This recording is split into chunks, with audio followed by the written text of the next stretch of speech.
Welcome home to USA Global TV and Radio, a place where dreams take flight, with authentic storytelling, diverse perspectives and meaningful conversations, where global stories unite and bridges are built beyond all borders. Discover world-class education, entertainment, hope and inspiration. Together, we're building bridges worldwide. Subscribe to our channel, USA Global TV. Download our app, USA Global TV. Be our guest or join our team. Visit usaglobaltv.com. Thanks to our founder and executive producer, Dr. Jacqueline Kerbeck. Music score by Yeffy Tang from Cloud Road Music.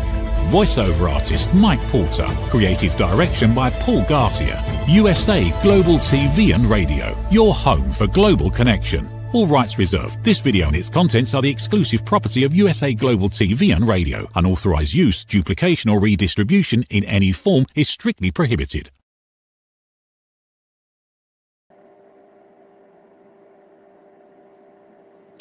Welcome to my second episode of my new show called Beyond Survival on the USA Global TV and Radio Network. For those that don't know me, I already have a show called This is Phlox that is dedicated to raising awareness for fluoroquinolone toxicity. In 2021, I took 3 pills of an antibiotic called ciprofloxacin, and within 5 months, lost over half my body weight and entered into hospice at 60 pounds. By some miracle, I survived, and I'm still here to tell my story. And even though I'm on palliative care, I need 24/7 care, and I'm literally doing this interview from my hospital bed. I'm doing more than surviving. People ask me all the time, how did I survive? How did I stay mentally strong? And that's what prompted me to do this second show. We have all been through traumatic experiences, and each and every one of us has a story to tell, and I truly believe we can learn so much from listening to each other's stories. On this show, Beyond Survival, each guest will talk about a situation they had to overcome. How did they get through it? What kept them going? What lessons do they have to share with the rest of the world? And what is it inside of them that enables them to do more than just survive despite their less than ideal circumstances? My special guest today is Giusiana Prosser, who currently lives with multiple rare genetic and incurable conditions that severely impact her quality of life. However, that hasn't stopped her from becoming an internationally collected artist and award-winning rare disease advocate. She is passionate about advocacy as the founder of the Rare Living Foundation and a 2-time national qualifying title holder for Ms. Wheelchair USA. She uses her voice and platform to educate and provide support for patients and providers alike. Giusiana's art is another outlet for her mission. She aims to use her paintings to create a visual voice for those who suffer with similar conditions, both mental and physical. And a big, big, big congratulations to Giusiana, because her art will be displayed at the Kennedy Center in Washington, D.C., starting March 13th. Congratulations. So today, Giusiana will share her story about her various diagnoses, how she remains positive and active despite her illnesses, and what advice she can share with others who are going through something similar. And just real quickly, you can reach her on her website at Giusiana Art, or at her name on like all social media. We'll discuss that later. So welcome to the show, Giusiana. I'm very happy to have you here. Hi, thank you for having me. Oh. Am I muted? Can you hear me? How are you today? I'm doing so good. How are you?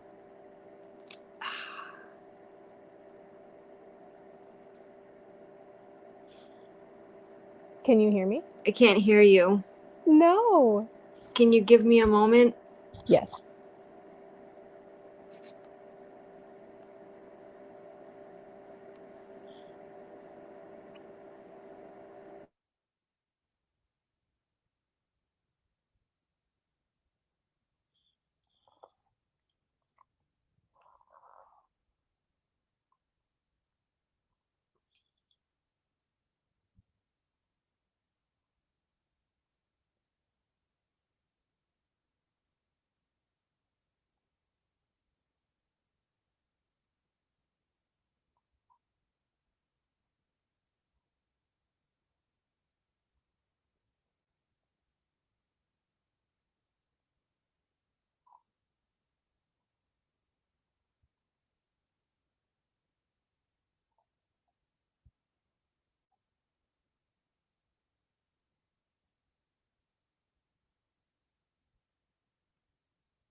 You there? I am here. Can you still not hear me? Oh no. You know what? Why don't we do this while I figure out my issue? To kick off the show, you have many different diagnoses, some of which means you had them since birth, which means these illnesses probably felt normal to you. But at some point, when did you start to notice that maybe things weren't so normal or that you were sick? So I'm going to disappear, but please keep talking for the guests. Yeah, well, so the first time I really noticed it and really felt that I was different, I was probably about 6 years old, in kindergarten or first grade. I didn't understand why everyone jumped off playground equipment so effortlessly, why people didn't seem to be in pain, um, because I was. And little 6-year-old me didn't really come to the conclusion that, oh, I must have something that other people don't. The conclusion that my little brain came to was I must just be weaker. I must not be hiding it as well as the other kids. And I think that carried on throughout my life a lot, even in and out of the hospital in my, you know, 10, 11, 12 kind of ages. I still did not realize something was really actually wrong until I was about 14, when things went downhill a lot more. And, at that point, it did become more disabling. I had to take more breaks. I was more sick. I was visiting the doctor more. And it just kind of kept going from there. But I'd say my earliest memory was probably when I was around 6 years old. Wow. That's really young. Yeah. So let me ask you this, because I'm also someone that's on palliative care, but I'm a lot older than you. What does it feel like to be 22 years old and on palliative care? And what does that mean to you and your future? Honestly, it was kind of a shock. It was a hard thing emotionally, but I think it was very validating to my experience of how severe things were, because for so long it had been dismissed and disregarded and considered mild and normal. So definitely lonely, definitely scary, but it was overall just validating. And for what I feel it means for my future, honestly, I feel it gives me more of a future, because if I have any chance at palliative care helping improve my quality of life, I will have a better future, a brighter future, a future with more opportunities than I would if I was just completely bedridden with no care.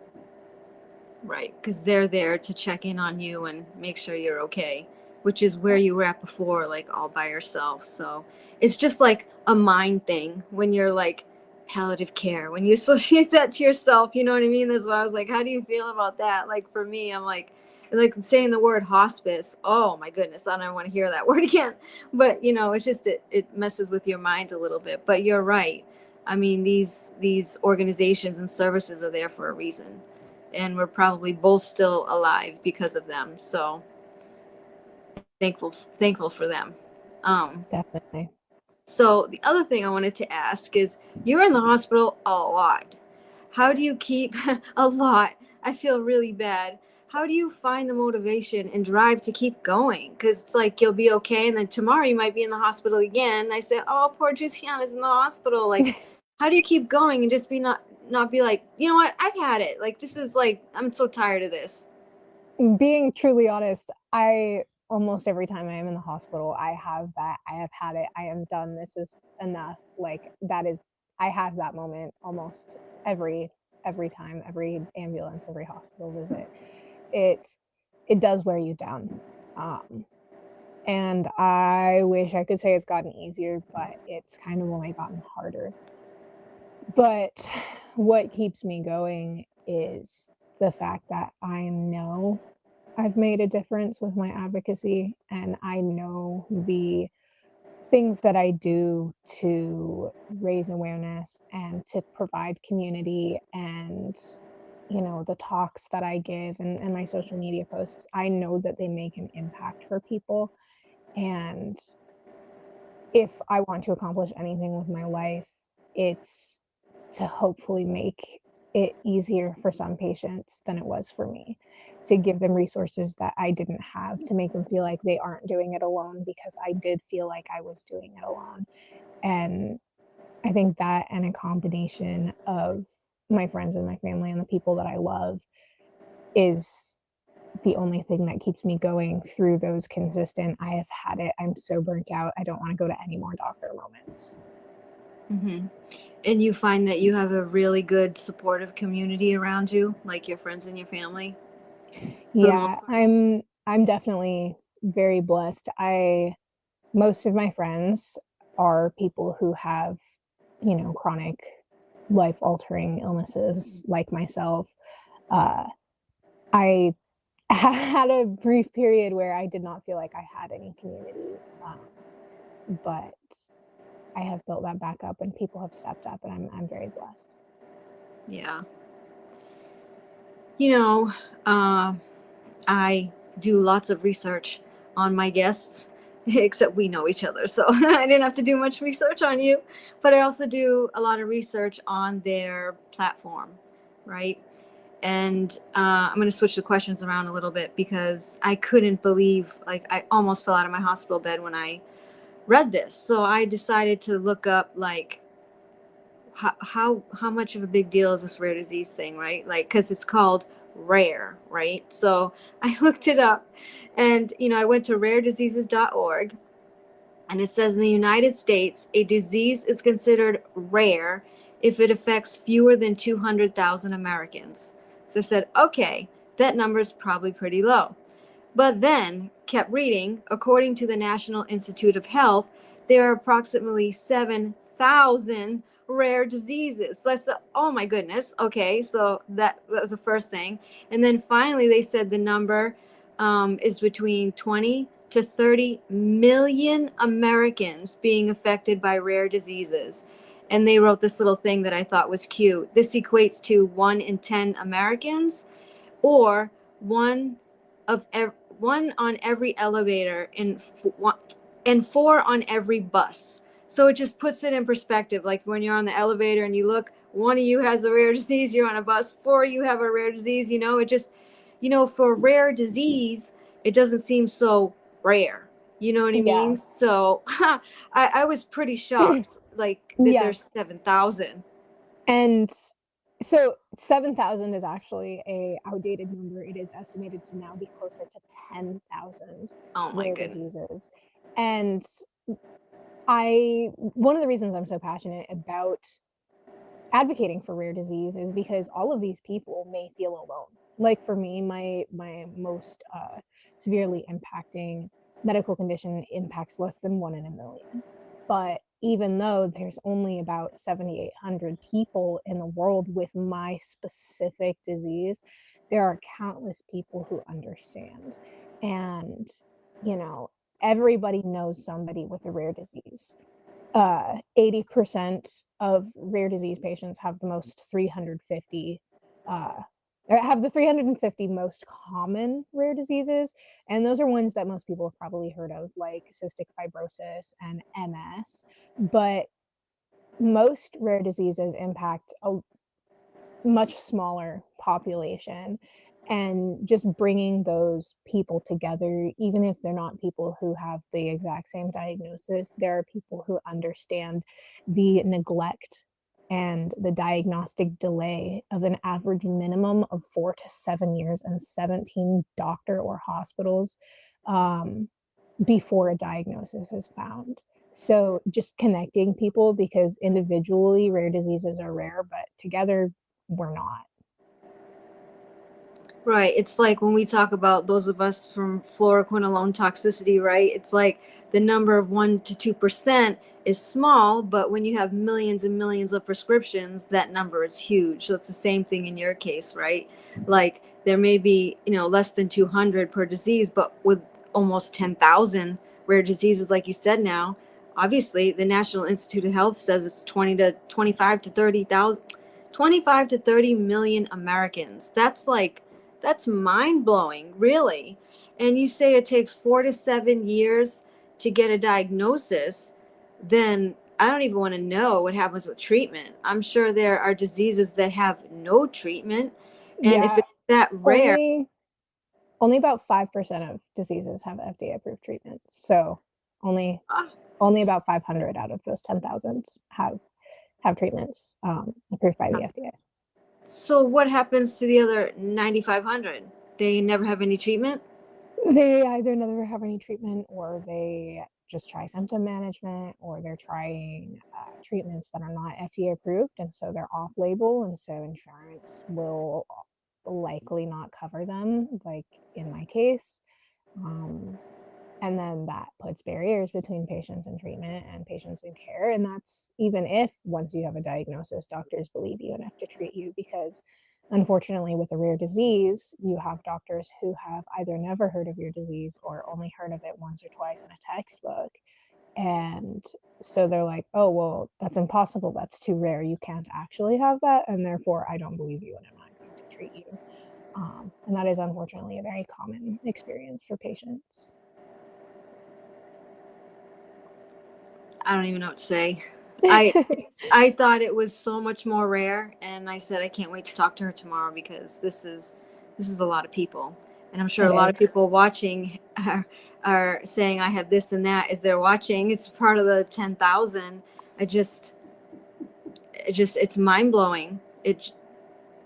I would imagine, I don't know, that there's probably many people that just pass away from yeah, I mean, I've lost many friends due to delayed treatment or lack of treatment or doctors not taking things seriously. But one of the main things I focus on in my advocacy is the delay in diagnosis, that diagnostic odyssey, that period where you are searching for a diagnosis, which takes an average of 17 different doctors or hospitals before you get an answer, and 4 to 7 years. For some diseases, it's an average of 26 years to a diagnosis. However, 50 to 75% of rare disease patients are children, and 3 in 10 of those children die before their 5th birthday. So if the diagnostic delay is 4 to 7 years, and these children are dying before they turn 5, they don't even have a chance. Yeah. And it's just so important to increase testing and increase education for doctors, to look for the zebras, to look for the rare patients. So basically that's what your platform is trying to reduce the duration of the diagnosis, right? Mm-hmm. And also to improve care after diagnosis. Yeah, This is something I regularly fight, but it took me 22 years to get some of my answers. It took me 18 years I didn't get my first significant diagnosis till I was 18, and I was born with it. Mm-hmm. And I didn't get my spinal cord birth defect that is causing spinal cord injury. I did not get that diagnosed or taken seriously until I flew to Spain at 21 years old.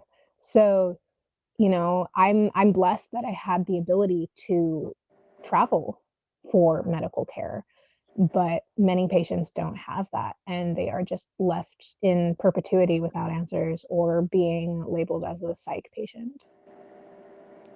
Yeah, familiar with that too. Mm-hmm. Lots of people where where the medical system can't explain an illness. You have a psychological you have a psychological illness, even though you're never tested for one, but you're diagnosed with one, which is crazy. They'll hand those diagnoses out quick, but not not any other diagnoses, right? Yeah. So what would you like viewers to know about your rare disease platform, like the key takeaway from that? And how can viewers watching this show help support your cause and other people that are suffering from a rare disease? Honestly, if anybody can take anything away from this, it's that rare disease is everywhere. It's 1 in 10. I guarantee each and every one of you knows someone with a rare disease. My biggest takeaway for that is a lot of the time that is invisible. You can look at someone and not know what they are going through. You can't see what their joints or their internal organs or their symptoms are from the outside. And rare disease patients and chronic illness patients in general are very good at masking it. So keeping in mind the number 1 in 10, and also keeping in mind that nobody owes you their medical information, just being accepting and understanding and keeping that in mind, because maybe the person who's grumpy at the grocery store is struggling with a rare disease. Maybe the person who is, not looking great or isn't smiling in the elevator is in severe pain. Just being aware of that. And if you are a patient, I want you to take away that you know your body best. If it takes more than 17 doctors to find an answer, then go find that 18th opinion. You know your body best, and there is an answer out there for you, even if nobody that you've talked to so far has found it. And as for how people can support and get involved, just raise awareness, give me a follow, work with rare disease organizations and local organizations for specific diseases. There's so many opportunities, and the more we talk about it, the more we can fight for change and help these patients get the life-saving diagnoses and care that they need. Yeah, there's one thing I want to point out about social media that you just brought up, like the invisible illness. And I think for all of us that are advocates here on social media that are suffering from whatever illness that we have, I think, most people are very understanding and like supportive of our cause, but there are also the people that are like, if you can do a video, you're not sick. You look pretty healthy. But Yeah. This is the biggest thing that people need to understand is like even this interview is a 45-minute snippet of each of our lives. What happens for the rest of the 23 hours in our day today? Oh Do yeah, they I'm gonna have know? to rest for 5 hours to recover from this, like Exactly. it's so important for people to know that they don't have the whole picture, whether from social media or from a 5-minute interaction or even going out in person and hanging out with someone. You don't know what they had to sacrifice to be able to do that. That's right. That's right. And some people don't want to talk about their illness. Some people don't want to show it. So they're fighting through excruciating amount of pain, but looking okay. And people are like, how can you be sick? You don't look sick.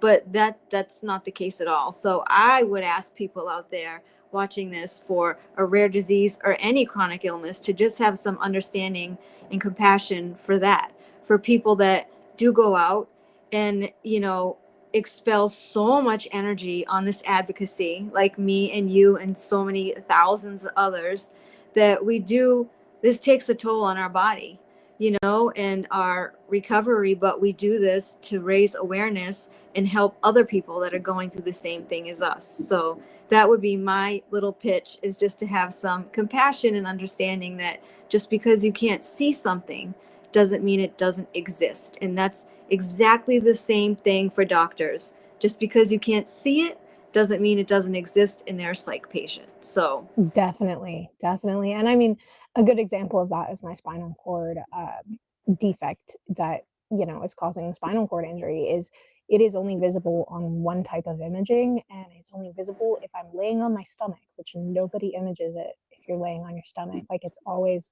if you go get an MRI, you're laying on your back. And so for years I was told, oh, it's normal, oh, it's normal, oh, it's normal. Nobody had run the right test. And it took me finding the doctor who would run the right tests. And it's the same. You can't, unless you've run every test, you cannot say a patient is normal. can you give viewers any advice on how they go about finding that 18th doctor?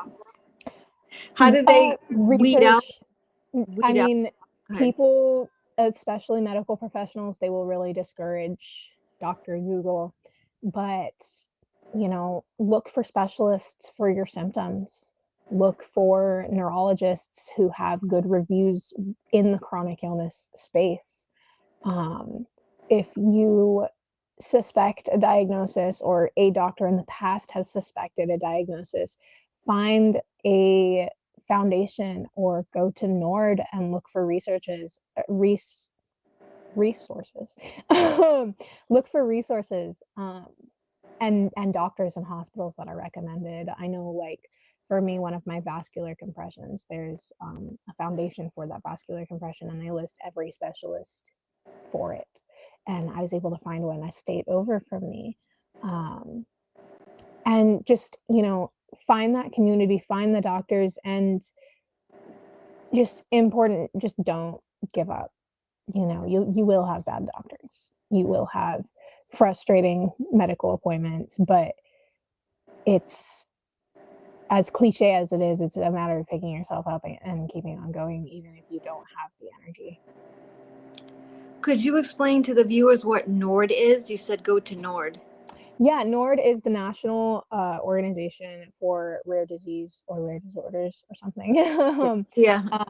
But they have a book of every rare disease. They have resources. They have a program for undiagnosed diseases, I believe. They even have the ability to apply for grants for travel to go see medical providers if you have or suspect a certain rare disease. So they're a really valuable resource. Mm-hmm. Yeah, I noticed them every time I was looking up rare disease. They kept coming up, so I think that's probably a very good resource for the viewers. Absolutely. Yeah. So I'm gonna do a little pivot, and let's talk about your art, because let me tell you, your art being featured at the Kennedy Center in March is a huge deal. So tell us about, what that means to you and how it improves your quality of life and how you use it for your advocacy. Yeah. I mean, first off, I'm really excited. I don't even know how much this achievement means to me. But yeah, so I did art here and there as a kid, as any kid in school does, but I didn't really start doing art until I was 17. I had to fly across the country for a major surgery, and I was stuck there for a month in a hotel recovering, and I was bored out of my mind. So we picked up some art supplies, and I started to teach myself how to paint. And when I got home, I continued that, and a couple months later, one of my conditions came out of remission, and I was just in excruciating pain, and I was trying to use my art as a therapy and as a way to process that pain, because it was bad enough that I didn't want to be here anymore. And even though prior to that I'd never really shown anybody my art, I just felt like I really needed to share it in an online support group for my condition. And I had so many people comment and reach out and just say, "Hey, you've given me a voice. You have visualized my experience in a way that I couldn't have done with words." And that's when I kind of realized, I need to share this, even though it's out of my comfort zone, even though I don't want to really share it. Like, I need to do this because it's making a difference. And so I did. And I still will have people contact me online about my art and share their story, or I'll be at an art show or a market, and people will just walk up to my booth in tears and share their story. And it just means so much to me that I can provide that for people and provide a safe place with my art for people to feel the emotions that they're feeling regarding their situations. I I aim to use it not just as a therapy for me, but to give that visual voice to people who maybe don't have the words for it, and to raise awareness for the things that we go through and the emotions that we go through when we are living with these things, because a physical illness does not just affect you physically, it impacts you medically so severely. And that's what I want to do with my art, and that's why I share, and that's why I keep doing it.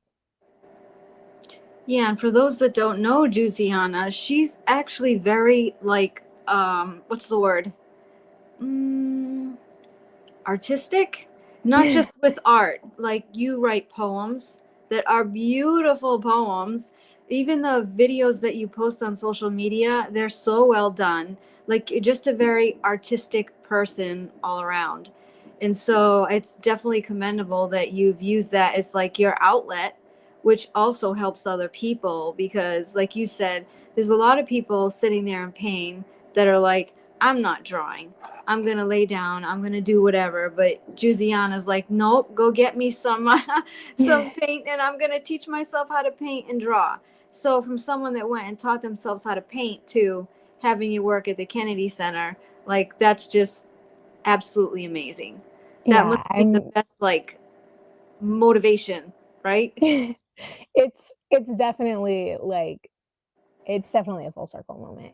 It feels really, really cool, especially seeing as I had gone from that person having my first, second technically, but my first major surgery, and the recovery from that, and just starting the diagnostic journey as a young adult, and starting fighting that on my own, going from learning art and fighting through that to now advocating for other patients like me, and also watching my art career grow at the same time is just, it's really cool, Mm-hmm. to me.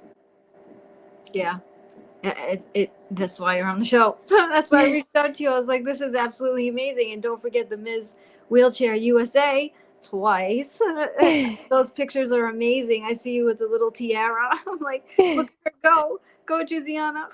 Thank you. Yeah, it's been really good. I'm very grateful for all the opportunities that I've had in the past, year, especially to grow in my advocacy and to do new things, and meet more people, and make more impact. Yeah. So, one of the things we learned today, I want to make sure our viewers take this away, is that rare diseases are not so rare, right? Yeah, The actual disease itself may be rare, but due to the vast quantities of rare diseases, it's affecting 1 in 10 people. That is absolutely significant. And it may not be a disease that you can see or understand, and the fact that you explain it takes 4 to 7 years to get a diagnosis, and then once you have a diagnosis, maybe it can or can't be treated. I mean, that's quite a life sentence to have. I yeah, think that would do a lot to people's psyche, after all these years of being, it's all in your head, and then they find out the rare disease. Oh, here's some validation, but we don't know what to do with you, yeah, right? So that's why I ask, like, you know what is it like, what can you share with the viewers that face a similar situation like you? Like, I this is what I'm trying to get to. Like, what is that thing inside of you that makes you keep going, that makes you keep fighting, that makes you keep being an advocate? Like, what is it? Can other people that want it get it? You know what I mean? Like, get to that frame of mind. Do you get what I'm saying? Like, yeah. what is? I do. I I think for me, and this may not be something that relates to everybody, but for me, it's wanting to make a difference and provide resources and comfort and community for patients just entering that process, or still in the depths of it, that I didn't have, because I felt really alone. And so even when I struggle, even wanting to stay for the people that I love, and even just wanting to continue going to doctors, I think like, well, I have to, because I have to keep providing these resources. I have to keep creating this content that is helping bring people to the right answers. I have to keep helping people, because I didn't have that. If I can even make one person feel less alone, then that's what I want to do, you know? Mhm. And that may be something that doesn't resonate with people if they're not comfortable having a platform. But I will say, even if you don't feel like someone sees your strength, someone does. And not to be like, oh, everybody's inspiring, but someone sees your strength and it is real, and your struggles are real, and you keeping on going is no small feat. And that is something to be proud of in and of itself. Yep. You make me emotional. um, yeah, I end my show with a message of hope, right? So for all the things that we just discussed, seems like hope would be very minimal for people with a rare disease that are just struggling to be heard and struggling for acceptance and struggling for a diagnosis and treatment, which they may never get. As you said, like Yeah. 500 out of the 10,000 get some sort of a treatment. So what's the message of hope that you can give to anyone that's in your situation, that no matter what they're going through, there really is still a way to carry on, even if your quality of life isn't the greatest, because you definitely are. Like I can't express to the viewers like how much you go to the hospital, and here you still are on this interview, going to Washington D.C. like to advocate, and then Miss USA, Miss Wheelchair USA, and then the art. It's just you're still figuring out a way how to do all of it. So what message of hope can you give others that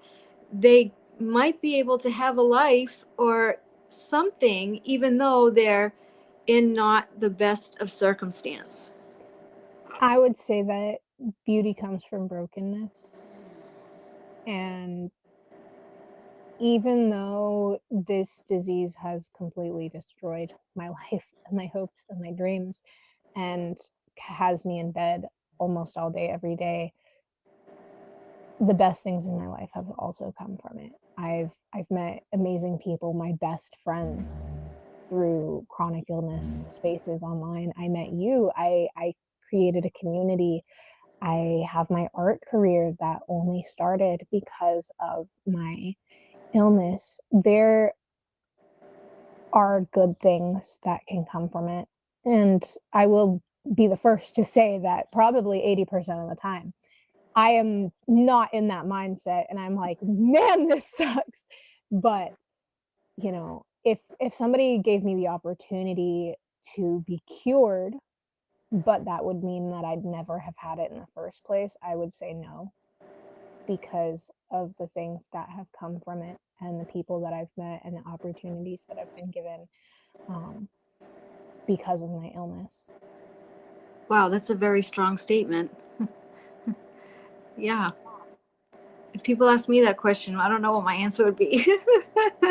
But maybe it'd be the same. I'm not sure, but that's very admirable, Giusiana. So, is there anything else you'd like the viewers to know, or anything you want to say before we go? I guess just reiterating, if you're fighting for a diagnosis, if you're fighting the medical system, you're not alone, and you know your body best. Keep keep looking for second opinions, and just keep at it, even though it's exhausting. And you're not alone. Find your community. The internet is a wonderful invention. Yeah, and I would, advise the users to find you on social media. You have Yeah. her name right here, Giusiana Prosser. You find her anywhere, just Instagram. She's huge on TikTok. She has her website here, the Rare Living Foundation. You're the CEO of that. So, you like it's easy to find you. And I think anyone that, needs support or to reach out to you, I think that you're perfectly fine helping people do that. And Yeah, absolutely. anybody that has any comments or questions, drop them in the show. We always check the comments after a show is over. so we can do that as well. But I really think you should do yourself a huge service and follow Giusiana. I followed you from the second I followed you. I was like, we started talking. I was like, I love this girl. She's like, has so much life and, so much to give despite everything that you're going through. And I just appreciate you and your platform and our friendship. So thank you for being here today. Yeah, and thank you for having me. It's always a pleasure to talk to you. Yeah, same here. So I guess that's it for my second episode of Beyond Survival. Thank you so much. And I will see you all next month in March for episode 3. Take care, everybody.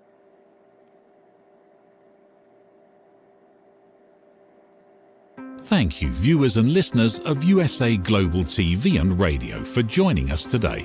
We're honoured to have your time and attention as part of our global community. At USA Global TV and Radio, we believe in the power of authentic conversations, meaningful connections, and creating a world of possibilities together. Want to be part of something bigger? Join our team of elevated listeners at usaglobaltv.com, a space where your voice matters and your ability to listen transforms relationships. Stay connected with us across all our platforms for thought-provoking discussions, expert insights, and empowering stories. Subscribe to our channels at youtube.com/c/USA-Global-TV. Follow us on social media and explore the endless opportunities we're creating for growth, learning, and inspiration. Together, we're not just broadcasting, we're building bridges and changing lives one conversation at a time.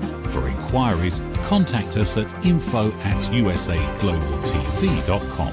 Music by Johnny Dyes. Produced by Executive Producer and Director Dr. Jacqueline Kerbeck. Voiceover by Mike Porter. Creative Direction by Paul Garcia.